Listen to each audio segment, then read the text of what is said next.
Hello friends, तो आज हम करने वाले हैं यूपीडीएलएड का मैथ, जिसमें हम करेंगे एक क्वेश्चन।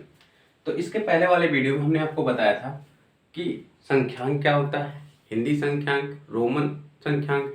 हिंदी संख्यांक को हम देवनागरी लिपि भी कहते हैं, यानी हिंदी संख्यांक में हम देवनागरी लिपि का प्रयोग करते हैं।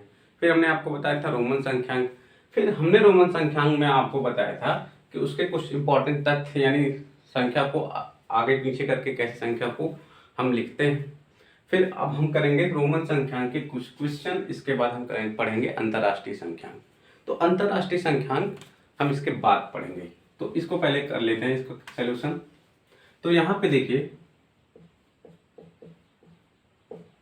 यहाँ पे बोल रहा है कि प्रश्न में निम्नलिखित अंतर्राष्ट्रीय संख्याओं को रोमन में लिखिए। अंतर्राष्ट्रीय संख्या लिखी है यहाँ पे, इसको हमें रोमन में लिखना है। तो यहाँ पे 64 है, 64 को हमें रोमन संख्या में लिखना है। तो कैसे लिखेंगे? तो देखिए यहाँ पे 64 को हम क्या लिख सकते हैं? 64 को हम लिख सकते हैं 60 धन 4, इतना लिख सकते हैं। अब यहाँ पे हम 60 को भी और लिख सकते हैं, 60 को लिख सकते हैं 50 धन 10, और इसको 4 को लिख लेते हैं। इस तरह से लिख सकते हैं कुछ। और 50 को हम रोमन संख्या में कैसे लिखते हैं? 50 को हम L से लिखते हैं, 10 को हम x से प्रदर्शित करते हैं, और 4 को हम IV से प्रदर्शित करते हैं। तो इन सभी संख्याओं को हम मिला के लिख देंगे L X I V। तो ये हो गया हमारा 64। तो 64 को हम किस तरह से लिखते हैं? L X I V, L X I V। इस तरह से हमने 64 को रोमन संख्यांक में इस तरह से लिख दिया। अब इसी तरह से हम इसको लिख लेते हैं 85 को। तो दूसरा देख लीजिए, ये पहला था हमारा। 85 को हम रोमन संख्यांक में कैसे लिखेंगे? तो इसको देख लीजिए। 85 को हम क्या लिख सकते हैं? 85 को हम लिख सकते हैं 80 धन 5, 80 धन 5। और यहाँ पे 80 को हम कैसे लिखेंगे? 80 को हम लिखते हैं इस तरह से। देखिए, C को हम किससे प्रदर्शित करते हैं? C को हम 100 से प्रदर्शित करते हैं, 100 को। और इसके पहले वाले में वीडियो में हमने पढ़ा था कि किसी बड़े रोमन संख्यांक के बाएं तरफ किसी छोटे रोमन संख्यांक को लगाने पर बड़े रोमन संख्यांक में से छोटे रोमन संख्यांक को घटा दिया जाता है। तो यहाँ पे अगर हम x को लिखते हैं, x का मतलब कितना होता है? 10। x का मतलब कितना होता है? 10। और c का मतलब कितना होता है? 100। तो c के अगर बाईं तरफ छोटा रोमन संख्यांक लिख दे रहे हैं तो 100 में से 10 को घटा दिया जाता है। तो यहां से अगर हम 10 को घटा देते हैं तो कितना बचेगा? यहाँ पे बचेगा 90। तो x c, इतना आपको क्लियर है? अब ये हो गया हमारा 90। हमको चाहिए कितना? 80। तो एक बार फिर से हम 90 में से x को घटा देंगे, यानी xc के बाईं तरफ x को लिख देंगे। तो x का मतलब कितना होता है? 10। तो यहाँ से 10 घटा देंगे, तो यहाँ पे कितना हो जाएगा? 80। इतना आपको क्लियर है?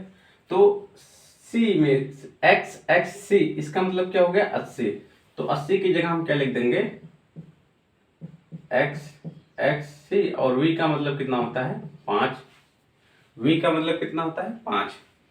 तो यहां से 85 को रोमन संख्यांक में हम इस तरह से लिखेंगे x v, सॉरी c, फिर v। तो 85 को हम इस तरह से रोमन संख्यांक में लिखते हैं। अब इस तरह से आगे 92 को लिख लेते हैं। 92 को हम कैसे लिखेंगे? तीसरा। अब देखिए यहाँ पे 92 है। 92 को हम क्या लिख सकते हैं? 92 को लिख सकते हैं 90 धन 2, 90 धन 2। और 90 को यहां से हम क्या लिख सकते हैं? XC। तो XC, और 2 को हम क्या लिख सकते हैं? 2 को हम I। तो यहां से हो जाएगा XCII। ये हो गया हमारा 90। तो XCII। तो 90 को हम उस तरह से लिखते हैं। अब इसी तरह से हम 99 को लिख लेते हैं, तो इसको आप नोट डाउन कर लीजिए, फिर हम आगे 99 को लिखते हैं। अब देखिए यहाँ पे 99 को हम कैसे लिखेंगे, तो 99 को हम क्या लिख सकते हैं, 99 को लिख सकते हैं 90 धन 9, और यहाँ पे देखिए 90 को हम क्या लिख सकते हैं, 90 को लिख सकते हैं सी एक्स, यानी एक्स सी। सी का मतलब कितना होता है 100, और x का मतलब कितना होता है, अब यहाँ पे x जो है छोटा है c से, और x का मान कितना होता है 10, तो यहाँ से 10 हो जाएगा, और 100 में से 10 जाए कितना बचेगा 90, तो एक्स सी बराबर कितना हो गया 90। तो इसकी जगह हम क्या लिख सकते हैं एक्स सी, और 9 को हम किससे प्रदर्शित करते हैं रोमन संख्यांक में। अब यहाँ पे देखिए x बराबर कितना होता है 10, और इसी के बाईं तरफ अगर हम i लगा देते हैं तो इसका मतलब क्या है, एक इसमें से घट जाएगा, तो x का मतलब क्या हो गया, ix का मतलब हो गया 9, तो इसकी जगह क्या हो जाएगा ix। तो 99 को हम रोमन संख्यांक में इस तरह से लिखते हैं एक्स सी आई एक्स। ये चीजें आपको क्लियर है। अब 115 को हम लिख लेते हैं 115, पांचवा 115 को हम क्या लिख सकते हैं, 115 को लिख सकते हैं 100 धन 10 धन 5। 100 को हम सी से प्रदर्शित करते हैं, 10 को x से, 5 को v से, तो ये हो जाएगा, अब सबको मिला देंगे सी एक्स वी, यानी 115 को हम किससे लिखते हैं सी एक्स वी। इसी तरह से छठा देख लीजिए 116, तो 116 को हम क्या लिख सकते हैं 100 धन 10 धन 6, और 100 को हम सी से प्रदर्शित करते हैं, 10 को x से, 6 को vi से, 6 को vi से प्रदर्शित करते हैं। तो यहाँ पे सी एक्स वी आई हो जाएगा, इन सबको हम मिला के लिख देंगे तो सी एक्स वी आई हो जाएगा। अब इसी तरह से हम 109 को लिख लेते हैं 109 को, तो 109 को हम कैसे लिख सकते हैं, 109 को लिख सकते हैं 100 धन 9, तो 100 को हम सी से और 9 को आई एक्स से प्रदर्शित करते हैं, तो ये हो जाएगा सी आई एक्स। इसी तरह से आप 120 को लिखिएगा। तो ये क्वेश्चन यहाँ पे कंप्लीट होता है, इसको आप नोट डाउन कर लीजिए, फिर बढ़ते हैं अगले क्वेश्चन की तरफ। Question number next. अब देखिए आगे हमारे पास अगला प्रश्न है, करा निम्नलिखित अंतरराष्ट्रीय संख्याओं को रोमन में लिखिए। सेम वही क्वेश्चन है, बस संख्याएं अलग अलग हैं, तो इनको हम कर लेते हैं, थोड़ा प्रैक्टिस हो जाएगा हम लोगों का, आप लोगों का। तो यहाँ से 14 को हम क्या लिख सकते हैं, 14 को लिख सकते हैं यहाँ से 10 धन 4, तो x को हम किससे प्रदर्शित करते हैं, x को हम 10 से प्रदर्शित करते हैं, सॉरी 10 को हम x से प्रदर्शित करते हैं, और यहाँ से 4 को हम किससे प्रदर्शित करते हैं v, और i v के बाईं तरफ हो जाएगा, तो इनको मिलाकर हम क्या लिख देंगे x i v। पहला क्वेश्चन कंप्लीट हो गया यहाँ पे। अब दूसरा देखिए, इसको हम कैसे लिखेंगे 79 को। अब 79 को हम क्या लिख सकते हैं, 79 को हम लिख सकते हैं 70 धन 9, और 70 को हम क्या लिख सकते हैं 50 धन 20 धन 9। अच्छा, यहाँ पे हम इसको इस तरह से ब्रेक क्यों कर रहे हैं आपको पता है, हमें 70 का मान नहीं पता है, तो 70 का मान नहीं पता, लेकिन हम 50 का मान जानते हैं, 50 का मान L होता है, और 20 का भी मान जानते हैं x होता है, और 9 का भी मान जानते हैं ix होता है, तो इसीलिए हम 70 को ब्रेक कर रहे हैं। तो 50 और 20 मिला के 70 होता है, तो इसीलिए 70 को हम ब्रेक करके 50 और 20 में लिख दिए हैं। तो हम जानते हैं इसका मान कितना होता है L होता है, और यहाँ पे धन लगाइए या ना लगाइए बात बराबर, यहाँ पे हो जाएगा x मतलब 20, और 9 को हम आई एक्स से प्रदर्शित करते हैं। तो 79 का मान कितना हुआ, एल एक्स एक्स आई एक्स। ये क्लियर है आपको। अब आगे इसी तरह से 198 को देख लेते हैं। 198 को, अब 198 को हम क्या लिख सकते हैं, 198 को लिखते हैं 100 धन 90 धन 8। तो यहाँ पे 100 का जो रोमन संख्यांक में मतलब होता है वो सी होता है, और 90 को हम क्या लिख सकते हैं, अच्छा 90 को यहाँ से हम लिख सकते हैं 100 माइनस 10, और 100 को हम सी से प्रदर्शित करते हैं। और इसमें से अगर 10 घट जाए इसका मतलब क्या है, x हमारा बाईं तरफ लगा होगा सी के, और यहाँ से इसका मतलब क्या हो गया एक्स सी, और 8 का मतलब क्या होता है वी आई आई। तो इन सबको मिलाकर सी एक्स सी वी आई आई, ये होता है हमारा 98 का मतलब। यानी 98 को अगर रोमन संख्यांक में लिखेंगे तो इस तरह से लिखेंगे सी एक्स सी वी आई आई आई। तो अब आगे बढ़ते हैं 210 को कैसे लिखेंगे। तो यहां से देखिए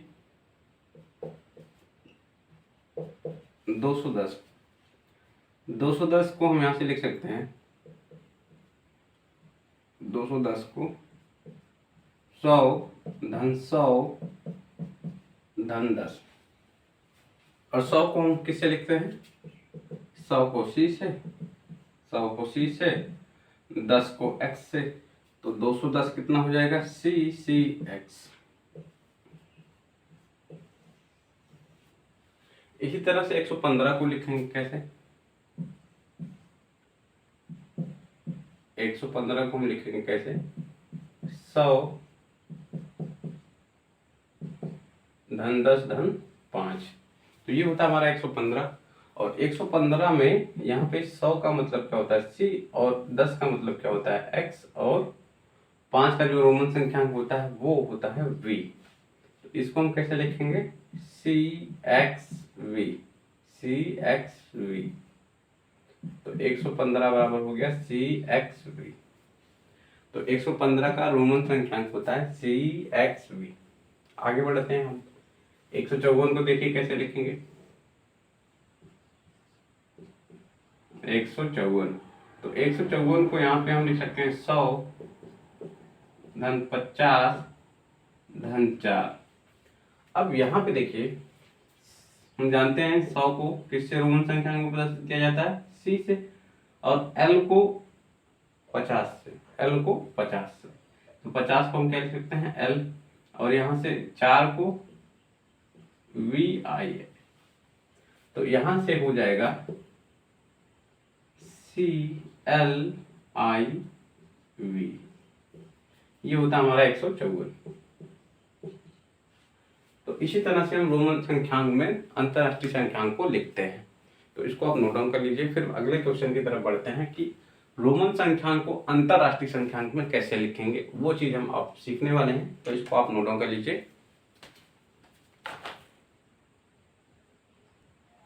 तो अब देखिए आगे यहाँ पे कह रहा है कि निम्नलिखित रोमन को अंतरराष्ट्रीय संख्याओं में लिखिए। तो रोमन संख्या क्या है, हमारे पास पहला है एक्स एक्स।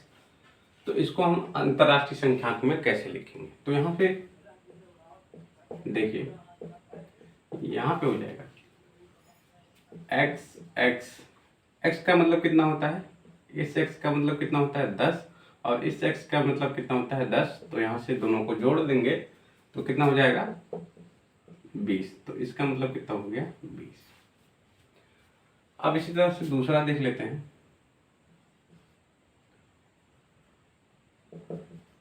तो ये हो जाएगा एक्स एक्स एक्स वी आई।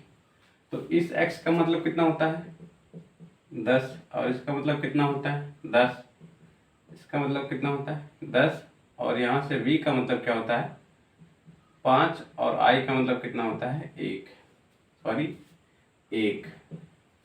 तो यहाँ से 10 और 10 और 10 इन सबको हम आपस में जोड़ लेंगे तो कितना हो जाएगा 10 10 20 10 30 5 35 और 1 36। तो ये हो जाएगा हमारा 36। इसी तरह से हम रोमन संख्यांक को अंतरराष्ट्रीय संख्यांक में लिखते हैं। अब बात कर लेते हैं तीसरे क्वेश्चन की। ये है LXIII, LXIII। तो L का मतलब कितना होता है 50, और X का मतलब कितना होता है 10, और I कितनी बार है, I का मतलब होता है 1 और I आया है 3 बार, तो ये हो जाएगा 3। तो इन सबको जोड़ेंगे तो कितना आएगा 50, 10, 60 और 3 63। अब इसी तरह से चौथा देख लेते हैं। C है, X है, X है, X, इसके बाद V। तो C का मतलब कितना होता है, C का मतलब होता है 100, और X का मतलब कितना होता है 10, X का मतलब भी 10, धन 10 और धन 5। तो इन सबको जोड़ेंगे तो कितना आएगा 100 धन 10 धन 10 धन 10 धन 5। तो ये हो जाएगा 35, और 100 और 35 135। तो इसका मतलब कितना हुआ 135। अब इसी तरह हम इसको सॉल्व करेंगे।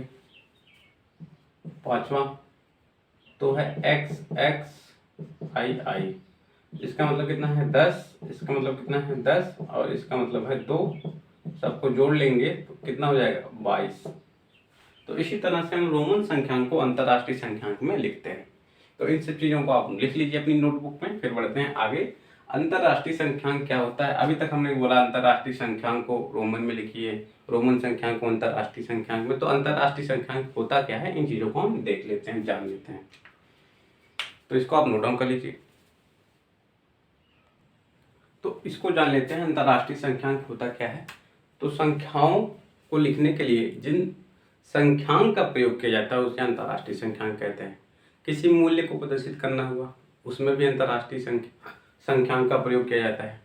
तो संख्याओं और मूल्यों को प्रदर्शित करने के लिए जिन संख्यांक का प्रयोग किया जाता है उसे हम अंतरराष्ट्रीय संख्यांक कहते हैं। संख्याओं और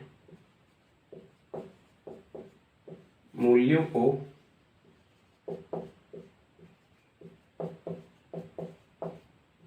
प्रदर्शित करने के लिए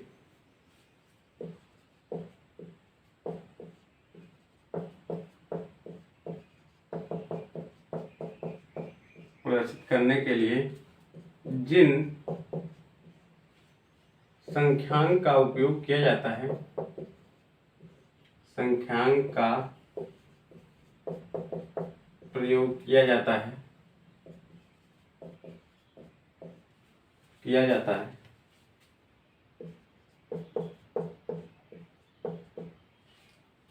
उसे अंतरराष्ट्रीय संख्यांक कहते हैं। या फिर यहाँ से एक टर्म और जोड़ सकते हैं, या फिर लिख लीजिए उसे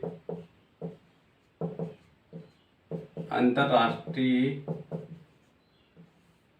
संख्यांक कहते हैं।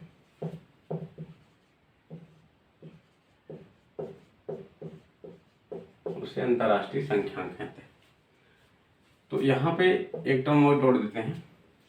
अंतरराष्ट्रीय संख्यांक को लिखने के लिए शून्य का भी प्रयोग किया जाता है।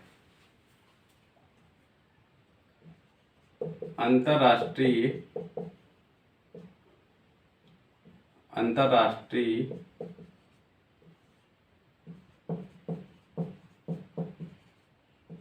संख्यांक को लिखने के लिए शून्य का भी प्रयोग किया जाता है। शून्य का भी प्रयोग किया जाता है।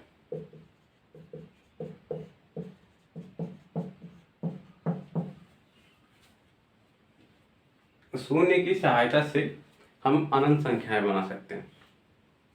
अंतरराष्ट्रीय संख्यांक और शून्य की सहायता से हम अनंत संख्याएं बना सकते हैं।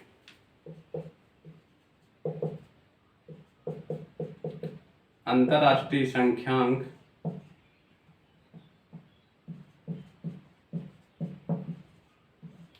तथा शून्य की सहायता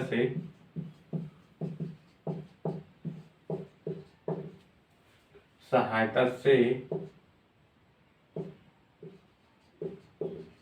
अनंत संख्याएं बनाई जा सकती हैं।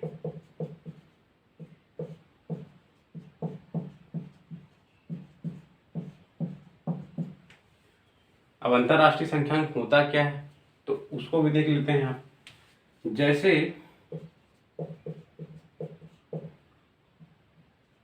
एक, 2, 3, 4, 5, 6, 7, 8 और 9। अब इन सब की सहायता और शून्य की सहायता से, इन सबको और शून्य की सहायता से मिलाकर हम अनंत संख्याएं बना सकते हैं। तो इसमें हम शून्य को मिलाकर लिखते हैं। तो सब चीजें यहाँ पे हमने लिख दिया है, इनको आप नोट डाउन कर लीजिए। फिर यहाँ पे हमारा संख्यांक का टॉपिक खत्म होता है। इसके बाद हम पढ़ेंगे अनुवर्ती संख्या क्या होती है, पूर्ववर्ती संख्या क्या होती है, और संख्या का स्थानीय मान क्या होता है, संख्या का विस्तारित रूप क्या होता है। इन सब चीज़ों को हम आने वाले वीडियो में पढ़ेंगे। तो वीडियो पसंद आई हो तो लाइक कीजिएगा, शेयर कीजिएगा, सब्सक्राइब कीजिएगा। Thank you.